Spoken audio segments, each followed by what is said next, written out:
قرآن کریم کی تلاوت کے بعد، اللہ تبارک و تعالیٰ کے مقدس اور پاکیزہ کلام کے بعد اگر کوئی ذات گرامی ہے جس کی تعریف و توصیف بیان کی جا سکتی ہے تو وہ ایک ہی شخص ہے، ہم سب کے نبی محمد صلی اللہ علیہ وسلم۔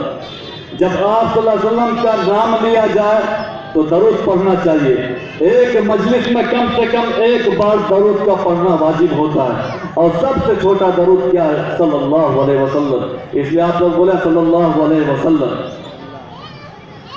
ہم سب کے نبی محمد صلی اللہ علیہ وسلم کا اس امت پر بہت بڑا احسان ہے، بلکہ انس و جن، چرند پرند درند سب کے اوپر بہت بڑا احسان ہے۔ وہ سارے انسانیت کے لیے رحمت بنا کر بھیجے گئے۔ وہ کسی ایک قوم کا خاص نبی نہیں ہے، بلکہ قیامت تک جتنے بھی قومیں آئیں گی، جتنے بھی انسان آئیں گے، وہ سب کے نبی۔ میرے محترم بزرگوں، دوستوں، اور کیوں نہ ہو،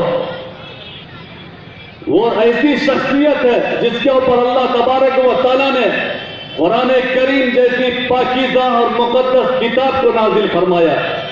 جس کتاب کو اللہ تبارک و تعالیٰ نے پہاڑ پر اتارنا چاہا تو پہاڑ نے قبول نہیں کیا۔ وہ کتاب اللہ تبارک و تعالیٰ اپنے نبی محمد صلی اللہ علیہ وسلم کے اوپر نازل فرماتا ہے، جو خود بھی امین ہے،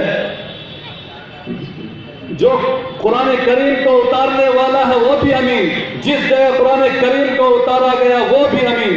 میرے محترم بزرگ و دوستو، ایسی شخصیت جو اپنے امت کے لیے دن رات رویا کرتے تھے، اپنی امت کے لیے لہو لہان ہو گئے، ایسی شخصیت کی تعریف و توصیف بیان نہیں کی جائے تو کس کی کی جائے؟